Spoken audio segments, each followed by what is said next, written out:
안녕하세요. 반갑습니다. 저는 가운데의 시선에서 논리적이고 합리적이고 진정성이 있다면 누구든 지지할 수 있는 팩트 기반 정치, 사회, 문화 전달자 중도맨입니다.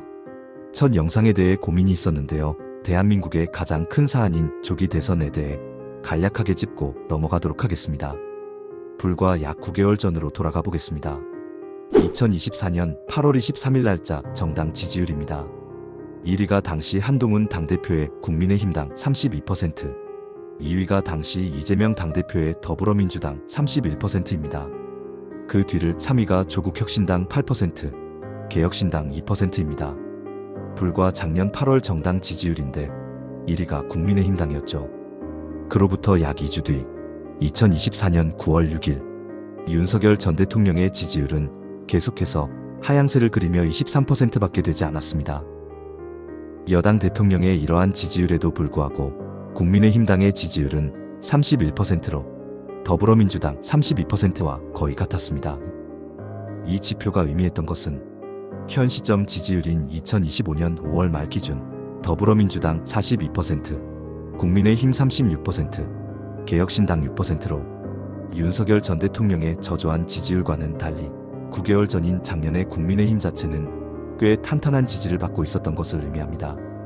이처럼 불과 작년의 정치 역사를 모르고 자신이 본 것만 보고 믿는 이른바 친윤의 계몽령이 있기도 한참 전이죠.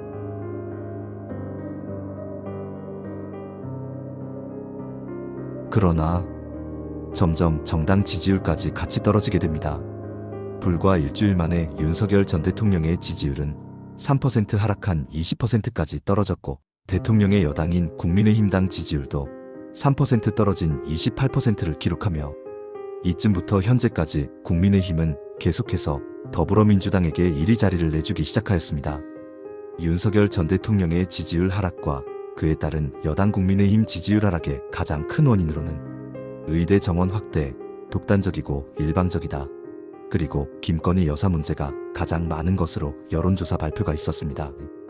그런데 11월에 반전이 되는 사건이 하나 있었죠. 그건 바로 더불어민주당의 지지율이 급속도로 내려가게 했던 동덕여대 특정 학생들의 폭력 시위 사건입니다. 이 사건이 왜 더불어민주당의 지지율을 하락하게 했었을까요? 우선 동덕여대 학생들 중에 폭력 시위에 가담하지 않은 학생들 또한 많다는 점을 말씀드리고 싶습니다.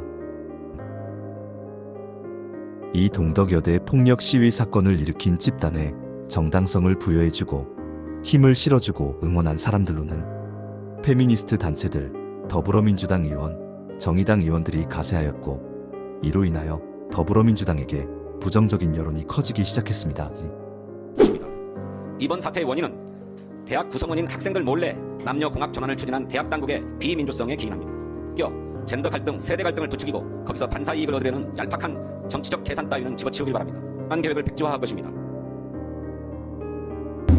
왜 음악과 와서 이러시냐고요? 그러니까요. 아니요, 마스크 벗어야 돼. 불편해요. 교수야. 하면 직원들이 사무실에 있을 수가 없어서 저희 지금 다 근무가 다 잘 되는 거예요.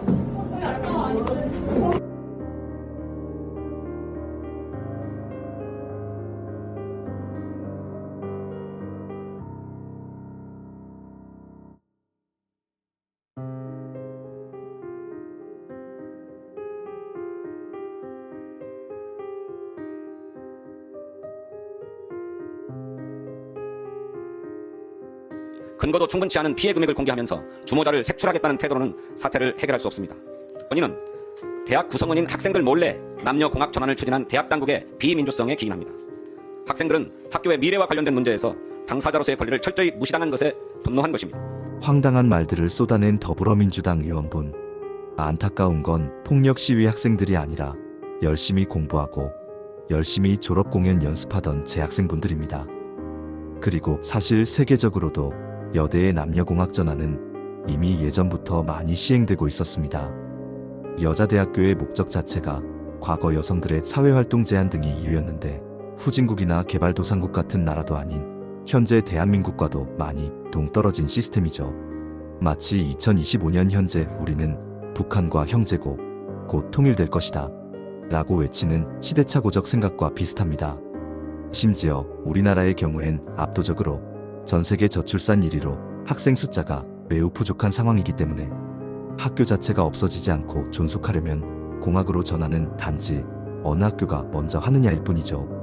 그리고 동덕여대는 2022년 이미 학교가 총학생회 측에 외국인 남성 입학 학교 운영에 대하여 설명했고, 그 사실과 증거는 동덕여대 공식 홈페이지를 통한 대학평위원회의 회의록들에 나와 있습니다. 학생회 측은 서명 또한 한 것으로 드러났죠. 이것들이 의미하는 것은 학생들 몰래 공학 추진을 한 적이 없다는 동덕여자대학교 측 말에 신빙성을 더합니다. 이렇게 총학생회와 특정 학생들의 일방적인 오해로 시작하여 학교의 수업 방해, 실용융합과 졸업공연 방해, 각종 대기업 공기업이 참여한 박람회 시설 파손과 방해, 교수님들께 반말과 함께 각종 폭언, 대학교의 각종 기물 파손, 실용음악과 교수님께 자신들이 작성한 선언문을 낭독하게 하기 등 어떤 부분은 조폭이 연상될 정도였습니다. 학교를 점거하면서 다른 교내 구성원의 출입을 막고 있습니다. 교내에 들어가려고 하면 교직원증이나 학생증을 제시해야 합니다. 과 의견이 다른 사람들은 묵살하고 조롱하며 본인들의 권리는 찾으려고 하고 있습니다.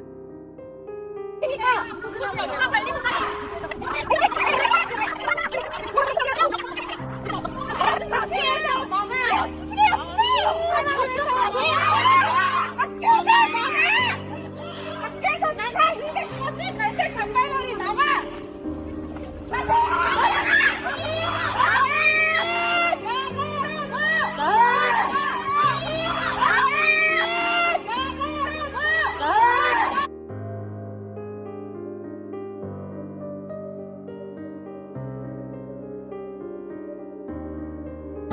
저 경찰서 정보관이에요. 경찰관이에요. 경찰관. 네네. 여기 경찰관이에요.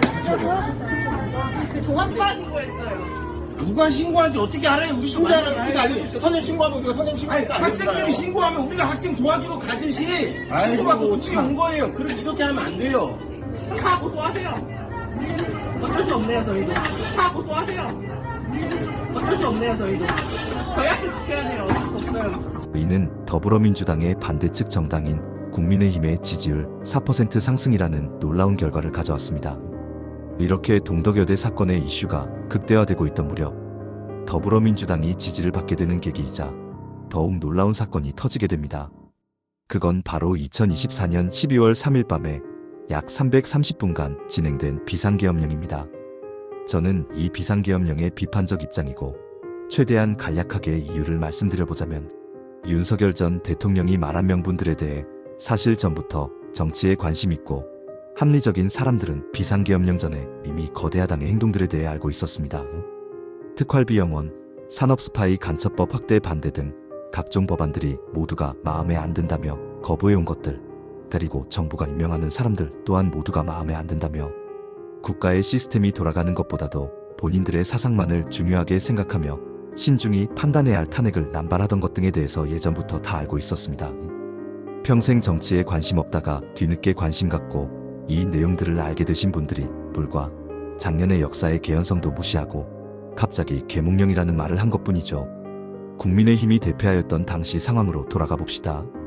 당시 전부터 이어진 윤석열 전 대통령의 소통 문제, 리더십 문제, 김건희 여사의 너무도 많은 문제들로 인하여 이른바 윤석열 심판론이 생겨났었고, 이것이 국민적으로 하나의 의견이 되어 대표했었죠. 그 누가 윤석열 전 대통령을 지지한다고 도와줬더라도 윤석열 심판론의 대세를 막을 수 없었습니다. 누구 때문에 더불어민주당이 거대 야당이 되었는지는 논리적으로 명확하죠. 결국 윤석열 전 대통령 본인의 문제로부터 모든 것들이 계속해서 시작되었던 것입니다. 그런데도 본인이 만든 상황을 피하고자 본인이 소속한 국민의힘과도 아무 상의 없이 또 독단적으로 비상계엄령을 선언해버리고 말았죠.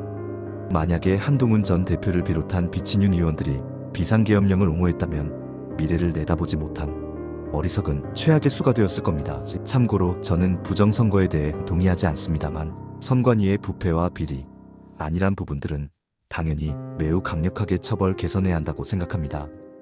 저는 중도 성향으로서 논리적, 합리적, 상식적인 것에 부합하지 않으면 좌파든 우파든 모두 비판할 것입니다. 윤석열 전 대통령의 극단적인 선택, 그리고 이분보다도 더 극단적인 이재명 후보와 다른 의견은 다 몫사라고 밀고 나가는 현재의 민주당 모습, 아직도 국민의힘 당안에 기생하는 친윤 의원들 모두 비판합니다. 시청해주셔서 감사합니다.